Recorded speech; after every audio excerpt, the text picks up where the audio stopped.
Terima kasih kepada teman-teman yang sudah pada hadir, di antaranya Kang Bode dari Ketua Dewan Kesenian, juga mewakili dosen dari Himsil, mewakili penyair dan sebagainya, kemudian juga Pak Oyo senior kami dan teman-teman. Terima kasih juga ke media partner Stasi, terus audio visual yang paling belakang. Siap, terima kasih atas bantuannya. Di sini kita juga sedang menuju diomongin kata abang, jadi udah acaranya udah diomongin gitunya. Memang asal pameran mukul tiba-tiba ada dialog, atau nanti mungkin saja ada fashion week di depan dan jebrak terus nama ke saya tinggal aja mungkin kan dia ya kayak di Kamboja lah arah ramai nama. Sebelum ke dialog dipersilakan ke abahnya, abah teh kemarin di pembukaan teh ke acara sambutan ayo malu mah joget atos malu joget kadung sambutan abah mana di waktos. Dipersilahkan demi konten pak sakit apa pak demi konten.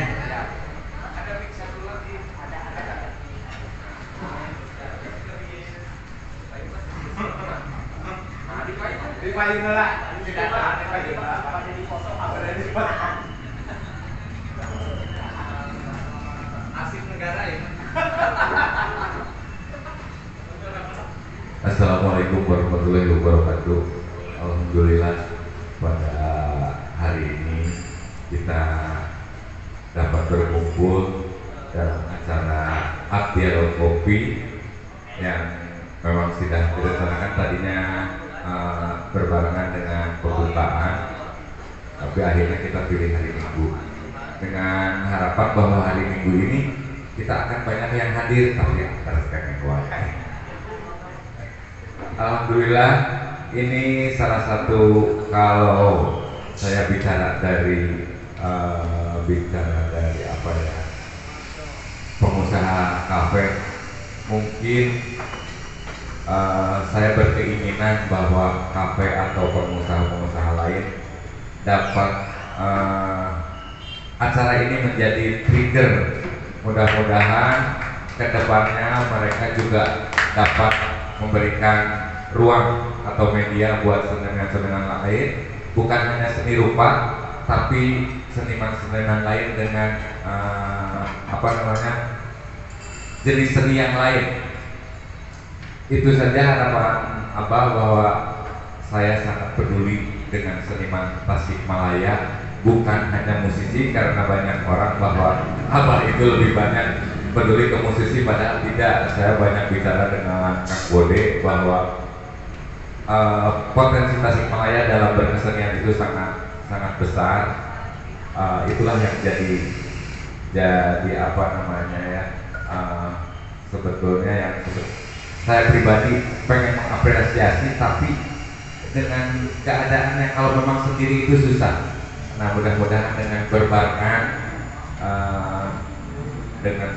kita bergandeng tangan bahwa seni dalam artian seni yang luas lebih maju dan lebih dikenal sama masyarakat. Dan ada satu lagi Kang Bode, bahwa katanya orang Tasik itu pelit apresiasi gitu. Jadi salah satu contohnya ya seperti ini. Jadi kunjungannya kurang dalam, apalagi dalam bermusik kan, kalau nanti pelit apresiasi itu dalam bentuk keprok. Jadi keprok sepelit.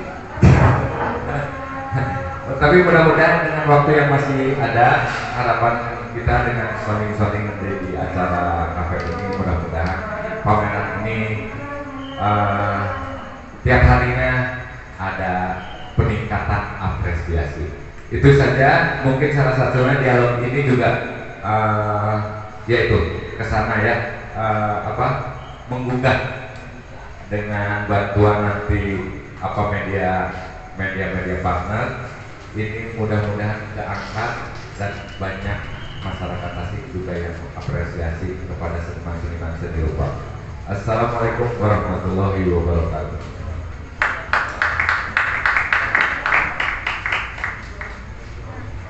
Terima kasih Abah, matur nuwun. Jadi artinya di sini Abah sudah membuka ruang pada seminar online di Tasik biasa dengan tentunya dengan beberapa hal yang perlu ada yang perlu diperhatikan. Terima kasih juga teman-teman sudah hadir. Hatur nuhun.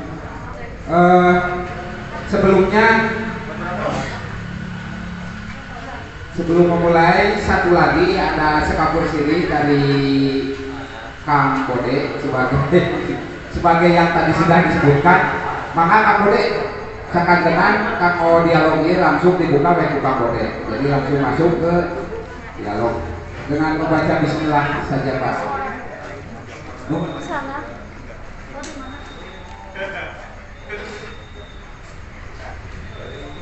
di mana?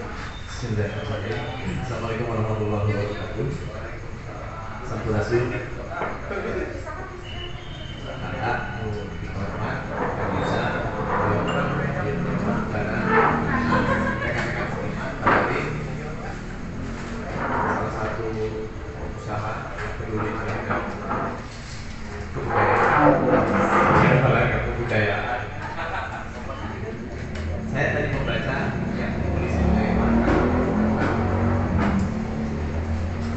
teori Kelantan, yakni yang dikontekstualkan dengan KB, merespon ruang-ruang publik yang sebenarnya jauh dengan hal-hal yang berbau seni murni, biasanya dengan unsur-unsur idealismenya selalu hadir pada galeri tertentu. Tetapi sebenarnya hal-hal seperti ini memang sudah dimulai sejak abad 11, di mana misalnya kafe itu menjadi magnet bagi keluarnya karya-karya yang fokus, misalnya pada ketika kampus atau institusi pendidikan tidak memberikan ruang yang rapi terhadap perkembangan dialektika, maka kafe menjadi ruang perlawanan. Salah satunya mendiskusikan tentang pengetahuan dan percakapan kebudayaan. Nah, hari ini Manuela Cafe menjadi ruang alternatif baru di mana pemberontakan terhadap karya kebudayaan itu dipamerkan di setiap dinding kafe, dan ini para pengunjung juga menjadi ruang publik lain di luar sekedar apa yang dikembangkan. Artinya ada komunikasi percakapan yang tidak terbatas antara pengunjung, seniman, dan karya yang dipajangkan. Saya harap Manuela Cafe ini nanti menjadi alternatif ruang lain bagi kafe-kafe yang lain. Yang notabene ini dahsyat Kang Yusa. Tasikmalaya berjamburan mungkin lebih dari 100 kafe kan. Kalau senyatanya disentuh dengan ruang diskusi publik tentang kebudayaan hari ini, saya kira akan dahsyat. Bermula dari Manuela Cafe, esok lusa virus ini harus tersebar pada kafe-kafe yang lain. Tidak hanya kafe, hotel, ruang publik yang lain, mall dan sebagainya. Nah, perjalanan untuk sebelum Tasik, saya sebagai apresiator pernah melihat di Megabe, pernah melihat di Asia Plaza, dan hari ini hadir di kafe. Mudah-mudahan ini menjadi kayu bersambut bagi pertumbuhan perkembangan kebudayaan. Terima kasih Kang Yusa, Kang Ardi Zaman, di Badan Politik Kalmunan, di rekan-rekan saya. Sanes perupa tapi resep tinggali berupa Pak. Apalagi yang sedang dilupakan. Assalamualaikum warahmatullahi wabarakatuh. Atur nuhun Kang Bode, atur nuhun pisan, mudah-mudahan energi positif saling memberi masukan, saling memotivasi terus berkembang di Tasikmalaya. Sebenarnya pada bulan Mei saya tuh di telepon sama Kang Bode, ayo udah mulai survei ngadang rumah kan pada bedah buku heula kan aya abi obat rosi ya biasa nyusul di napai kolam, jadi bedah bukunya. Tapi insya Allah bedah buku itu Kang Bode saya yakin dengan teman-temannya Teater 48 dan sebagainya itu punya rencana lain dan tentunya lebih baik dari ini. Hanya tetap dialog lebih kepada pelopor sebenarnya pemporan gitu. Nah, terima kasih. Mari kita memasuki dialog. Pertama nanti Saya kenalkan dulu Kang AA Nur Jaman, DFB-nya AA, karena dulu belum bisa pasang FB, jadi diketikin sama orang lain jadi pakai K, padahal mah di Sunda mah tos AA Nur Jaman. AA beliau saya ketemu di 2009 di Napak Tilas Taman Budaya Yogyakarta, dan ternyata AA teh orang Tasik, sineamnya aja ya sineam, tapi berkibarnya sudah kalau di Jogja itu pameran itu sudah jadi buku, di Tasiknya masih kene nyampe katalog geula ya ngapnya tadi teh cek abah sponsorna kurang cenah kana seniman. Jadi mudah-mudahan Bang urang berusaha we anak sponsor supaya pameran ini jadi buku dan bisa dijadikan dokumentasi. Nah, lalu saya tidak akan banyak hal. Sebelumnya saya kenalkan dulu senimannya dulu ya. Yang pertama dari alfabeti saja, Agam Hussein, maka berdiri. Kemudian Bapak Anak Rusmana, kemudian Bapak Wildan, kaconya, terus Rahdan, Firdaus, terus kemudian Denny, karena saya tidak, oh ya Denny, tadi alfabetisnya ke Denny cuman ketutup. Nah artinya alhamdulillah pameran ini diikuti oleh 6 seniman yang sudah lolos, tentunya dengan kurator yang sedikit galak. Kalau karyanya masih OTW baik. Nah di sini juga saya tidak memplot, tidak apakah itu atasik dan sebagainya, itu hanya bentuk kerjasama saja dengan LKP. Besok bisa jadi 10 orang, 2 orang, duo pameran dan sebagainya. Sekali lagi terima kasih kepada apresiator yang menyempatkan datang untuk mengikuti dialog ini. Dengan waktu dan tempat saya persilakan untuk Kang AA memaparkan apa itu dialog. Tadi juga Kang Bode sudah sedikit memantik dialog ini, maka saya persilakan waktu dan tempatnya di DW. Nuhun. Assalamualaikum warahmatullahi wabarakatuh. Itu kepada saudara anak tolong pencitraan. Pencitraan. HP-nya oh ya. Karena pencitraan itu penting ya. Hak segala bangsa di zaman global. Assalamualaikum warahmatullahi wabarakatuh. Puji syukur Pak Allah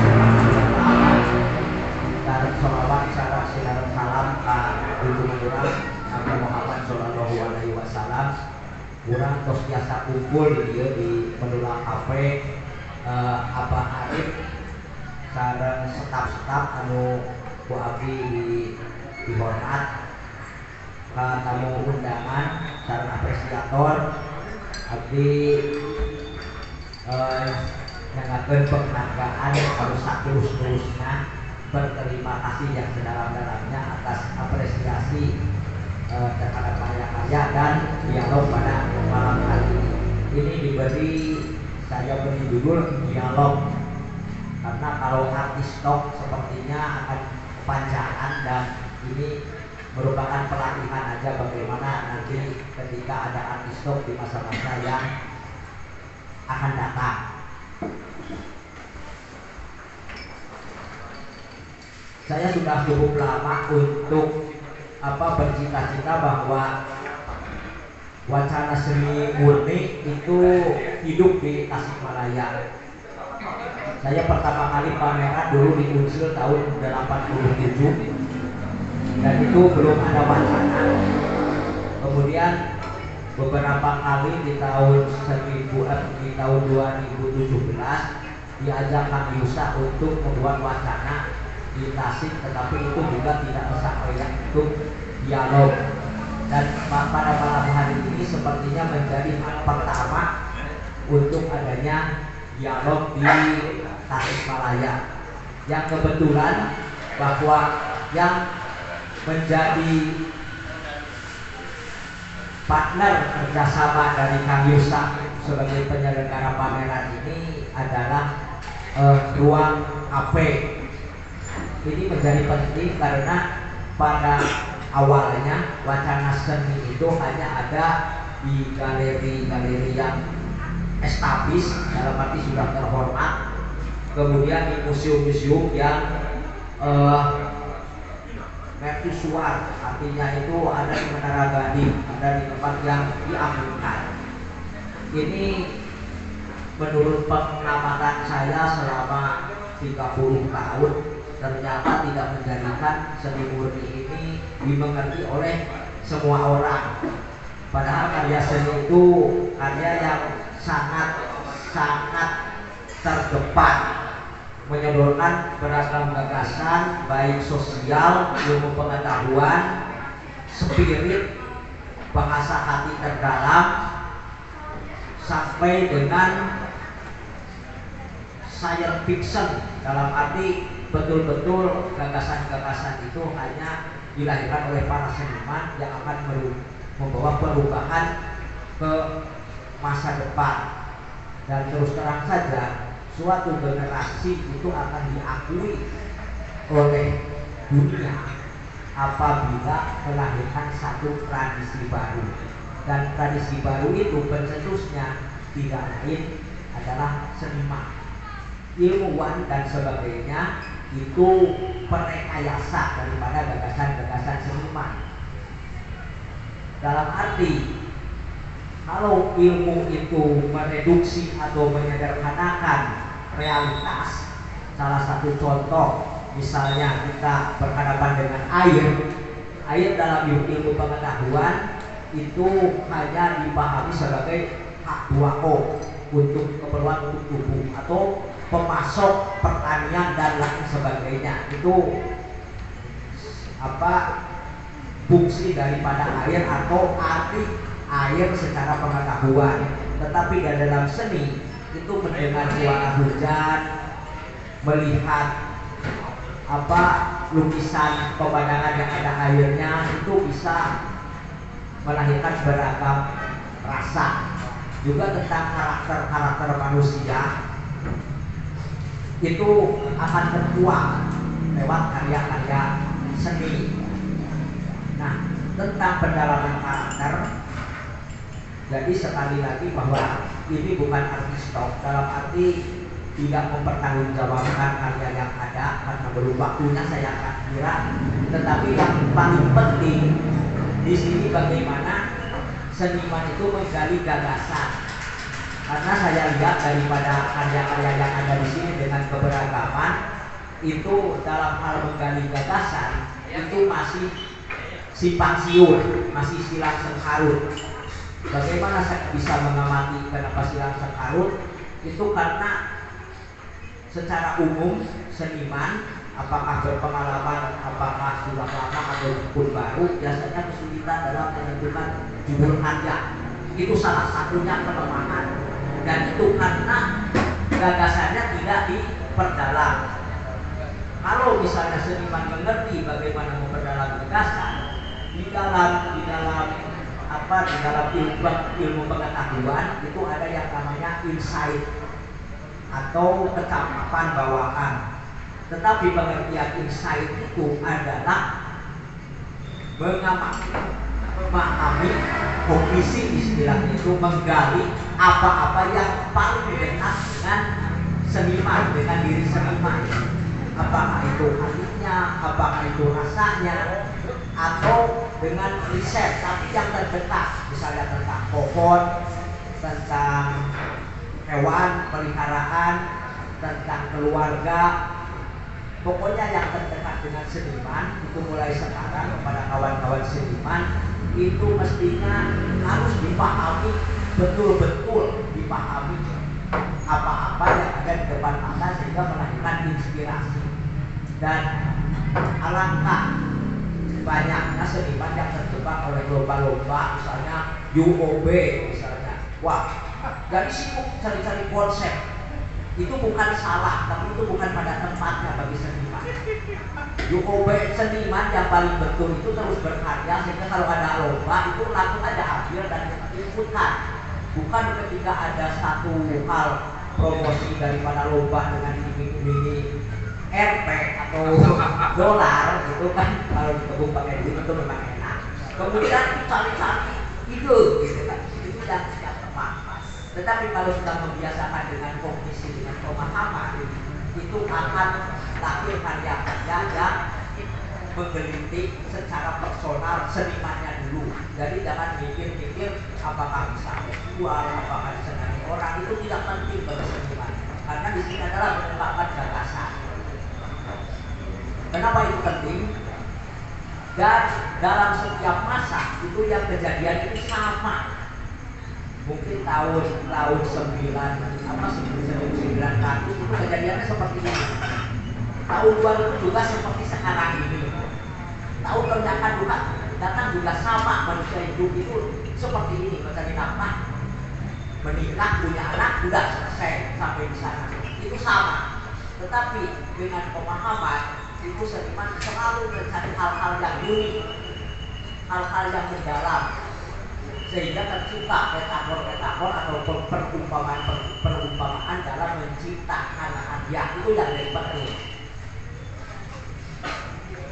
Orang yang cerdas itu bukan yang pandai menghitung, tetapi orang yang cerdas itu orang yang pandai membuat metafora dari kehidupan keseharian, karena dia sangat mendalam dengan pemahaman.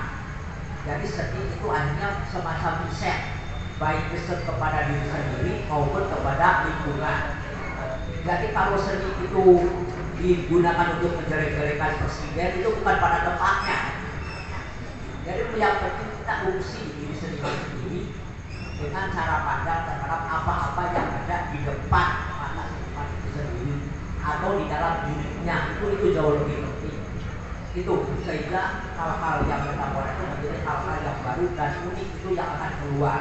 Dan itu sebenarnya dimulai oleh para kritikus semacam saya, karena pengalaman saya itu ya itu melihat karya, kemudian saya rewel bertanya.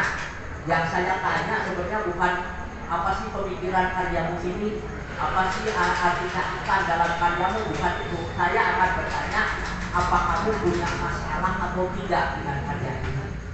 Terus terang, setiap orang, mungkin abah yang saya contohkan, pasti pernah mengalami kehilangan diri sendiri.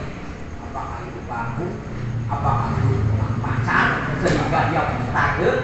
Itu penting bagi seorang seniman. Kang Musa, saya pastikan pernah kehilangan diri sendiri. Ketika ingin menjadi guru, mungkin wah, saya ini, kemudian dia menjadi frustasi. Nah itu dengan cara-cara berkesenian itu akan menemukan adanya yang namanya diri sendiri. Karena berkesenian itu mengolah keterburukan diri kita sendiri menjadi sebuah peluang. Salah satu contoh bahwa seniman-seniman besar, ada Pramudia Anantatur, ada Joko Pekik yang masih hidup sampai sekarang, ada Avandi, ada Sujoyono, ada Soekarno. Soekarno memang seniman, tidak bisa ditolak. Soekarno seniman, karyanya juga banyak, lukisannya juga oke, apalagi lukisan perempuan itu jauh lebih oke lagi. Itu mereka besar di penjara karena mereka menggunakan waktu luangnya menjadi sebuah peluang, menggunakan keterburukan, ketersiksaan itu menjadi peluang yang sungguh-sungguh besar. Tapi meskipun banyak seniman besar lahir di penjara, saya melakukan Kang Yusa juga saya yakin enggak. Nah, tapi kan seniman itu pandai berhayal. Dulu saya waktu SD sering melamun, kemudian nenek saya bilang, kamu jangan biasa melamun. Itu aku akan dianggap kurang benar ya, kata saya kalau melamun. Tapi sekarang justru perlu itu sangat dibutuhkan oleh seniman. Mungkin oleh para wali juga banyak yang berkorban. Terima kasih kepada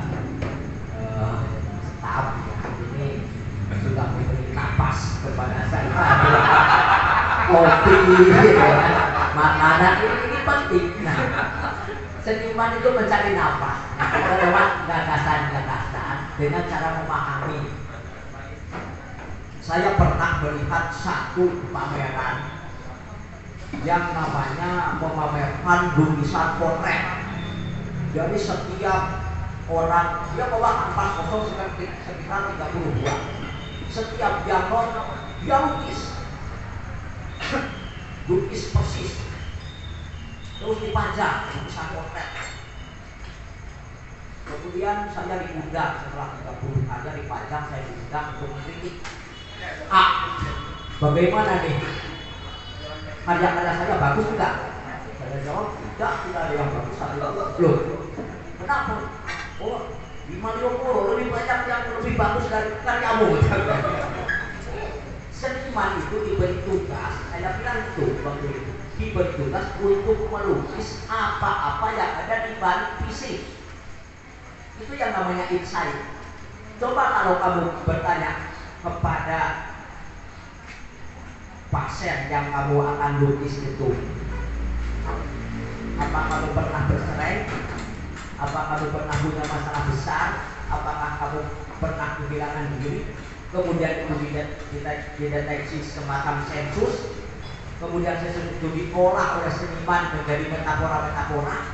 Itu akan menjadi hal-hal yang baru yang timbul dalam karyanya. Kalau lukisan portret itu dari Sujoyono sampai hari ini masih banyak, dan Sujoyono pasti lebih bagus dibanding seniman-seniman zaman sekarang. Kenapa Sujoyono lebih bagus?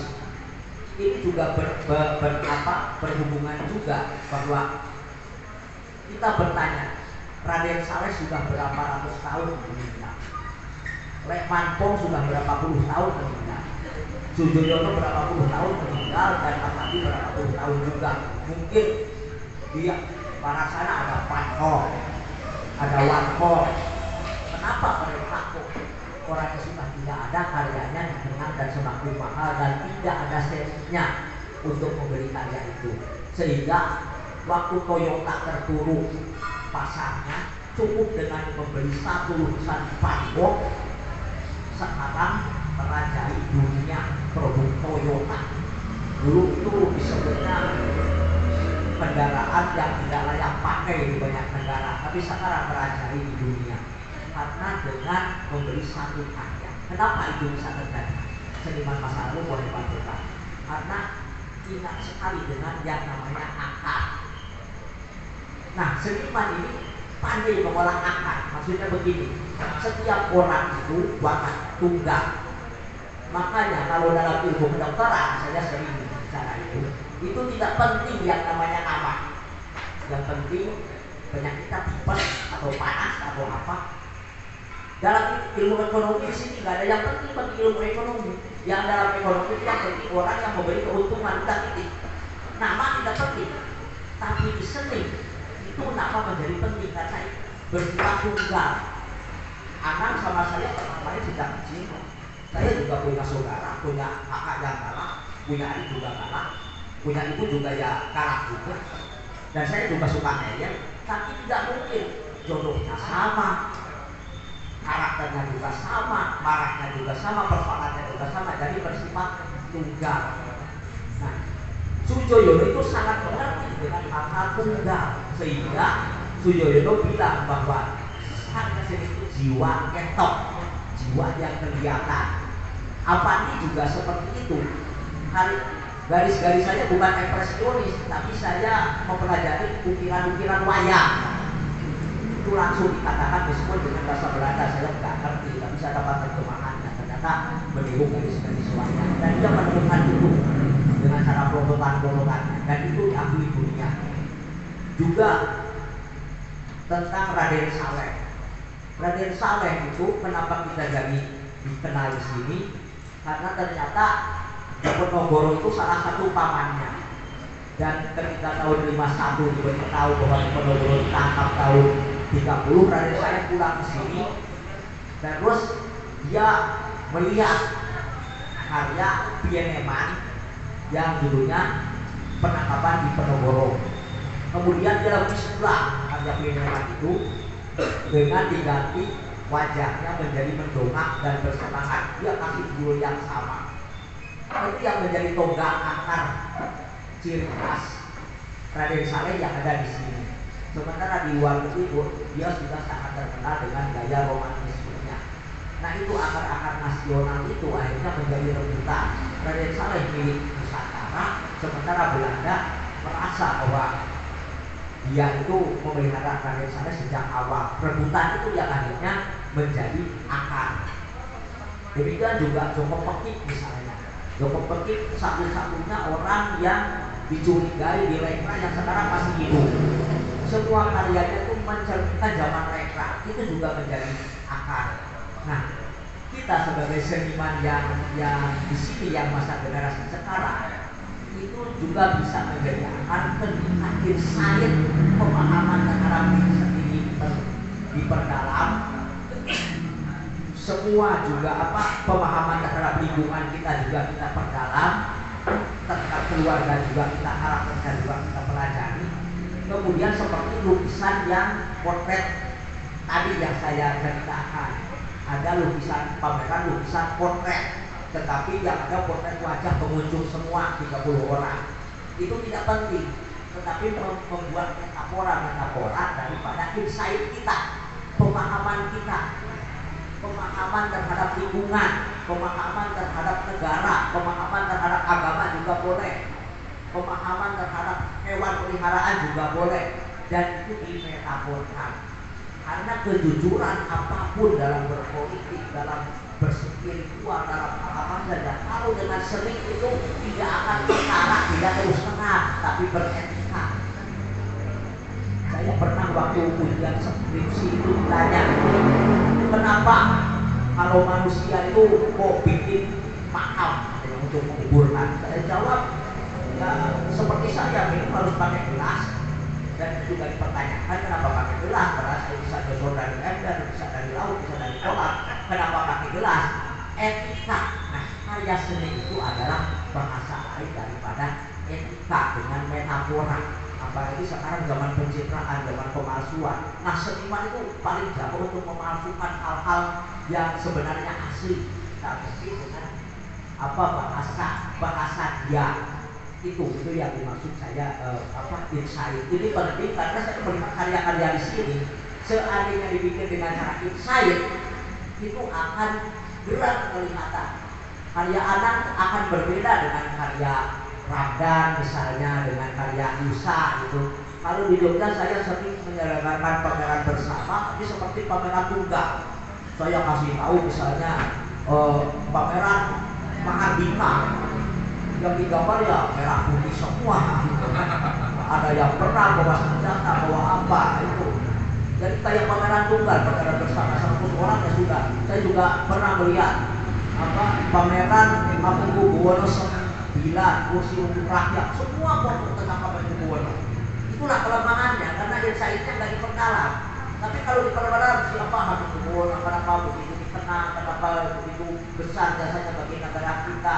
Dan itu banyak sekali yang harus digali dengan Hamengkubuwono 9. Dan itu akan menjadikan metafora personal yang dimaksud Kurang itu, karakter personalnya muncul tentang Hamengkubuwono atau tentang Hairil Anwar atau tentang hal-hal yang punya akar budaya yang sangat dalam. Itu yang penting bagi seniman itu pemahaman. Teori-teori yang lain ada psikoanalisa, terus ada fenomenologi, tentang teori pengalaman, terus ada tentang simbol semiotika dari tentang boleh disebutkan tentang semiotika, tentang ada Roland Barthes dan sebagainya. Itu mungkin nanti bisa kita diskusikan di acara selanjutnya. Tapi yang paling penting pada malam hari ini yang ingin saya sampaikan itu masalah insight pemahaman. Dan ini juga bisa menjadi bahan diskusi malam ini, bahwa apa yang dimaksud insight itu harus diperdalam secara terusan. Mungkin ada beberapa pengalaman tentang saya, apakah sudah memasuki pengalaman atau belum, itu bisa didiskusikan. Syukur saya bisa menjawab, dan kalau tidak menjawab pun kita tidak hanya berakhir di sini, kita akan menjadi teman yang kalau bisa, kalau ya mudah-mudahan saya berwira-wiri antara Jogja, Tasik, Jakarta juga cukup sering ke depannya sehingga bisa terlalu mampir ke Tasik dan akan melanjutkan acara seperti ini di Tasik, mungkin juga tidak di tempat ini, tidak hanya di tempat ini maksud saya, tapi ingin setiap pameran ada pembahasan seperti ini untuk memperdalam karya-karya kita supaya siap untuk tempur di medan laga yang lebih kompetitif. Ada Jogja, ada Jakarta terutama, juga ada Bali, apalagi kalau di luar negeri itu kita harus menggali budaya kita supaya Indonesia itu dikenal, karena kebanyakan di alam kontemporer ini kalau masuk seniman trend model. Jadi ketika ada yang menggambar paku ya jadi paku semua, ketika ada yang menggambar NFT ya NFT semua, ada yang komik seperti komik atau karikatur ya karikatur semua. Itu kelemahan, sehingga pasar itu akan sangat menentukan. Ini warnanya kurang ini gimana mas? Kalau dosen yang memberitahu kepada mahasiswa itu ini kurang ini, marah itu mahasiswa, ini kurang begini, marah. Tapi begitu kolektor yang ngomong, kamu bisa nggak diganti gambar Bung Sadino nya dihilangkan, padahal udah ditanda tangan. Tapi kolektor yang ngomong, oh sangat bisa pak,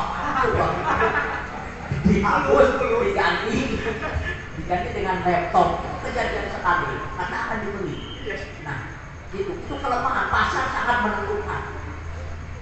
Seniman bagaimana? Saya bukan anti pasar, tapi bagaimana pasar itu tidak harus ikut campur. Kalau bisa ikut kita. Nah, salah satu caranya dengan insight itu, dengan pemahaman itu.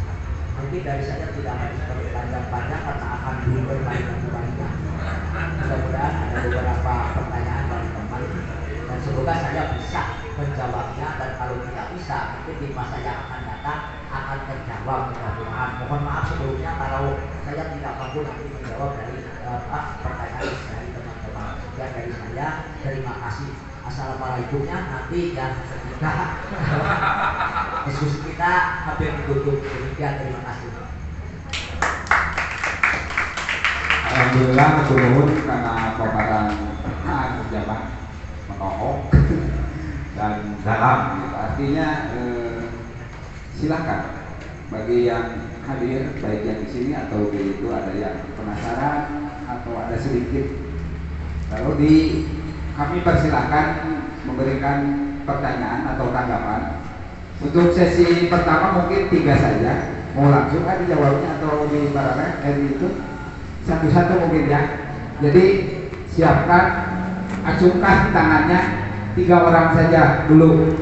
Maka cuk badai seniman anak mangga, badai penggemar mangga, badai follower mangga dan sebagainya.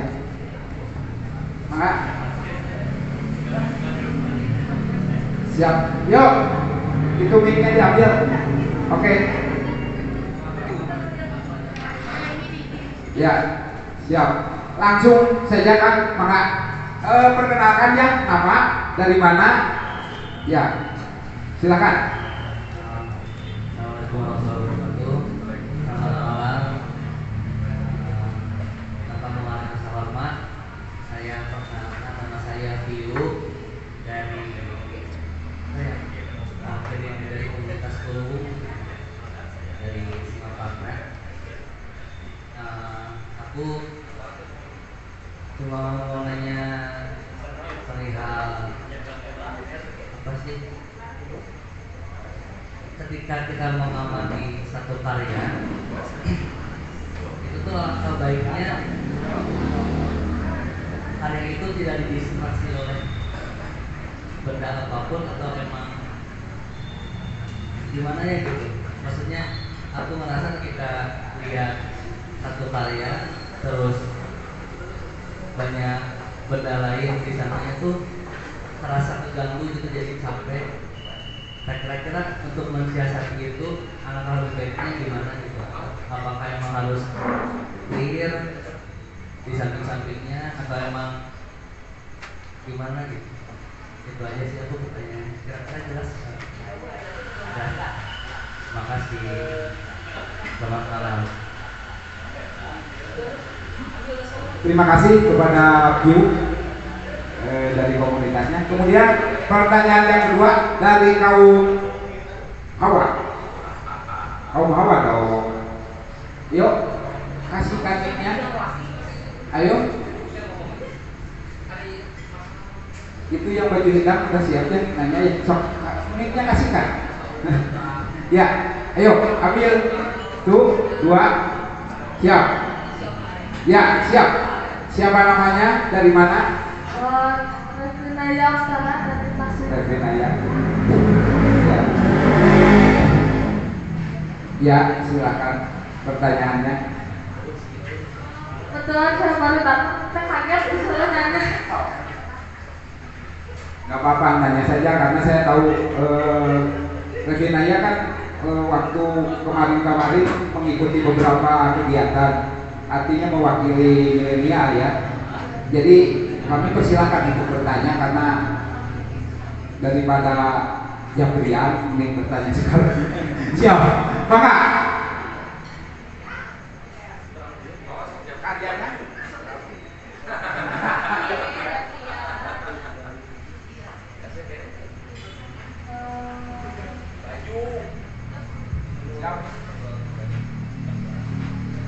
Mau nanya tentang gameplay pameran. Boleh, silakan saja. Pamerannya tentang apa itu gameplay? Ya. Pamerannya tentang apa itu gameplay?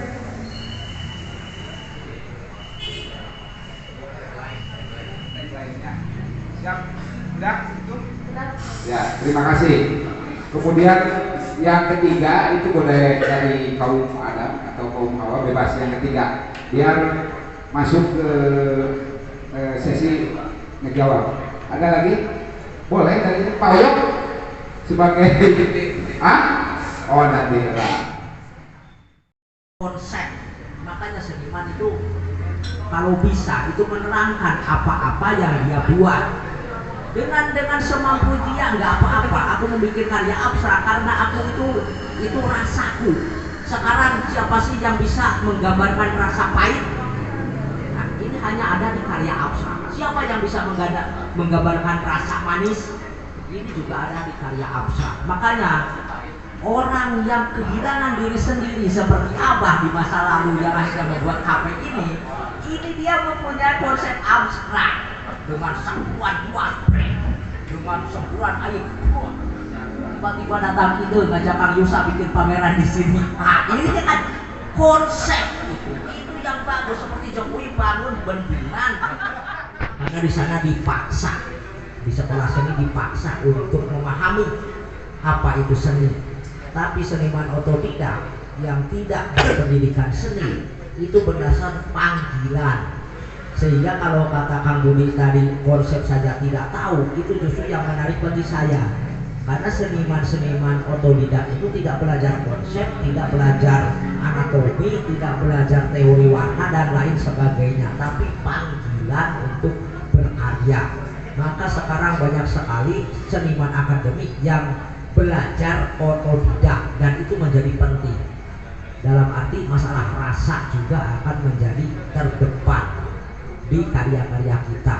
Mungkin itu yang bisa saya sampaikan, dan ternyata apa juga yang tidak mendalami seni akhirnya juga menjadi berkesenian. Karena ini juga sebuah karya. Penyelenggara pameran ini bukan sesuatu hal tempat wadah, tapi ini karya. Karena itu akan menjadi perbincangan.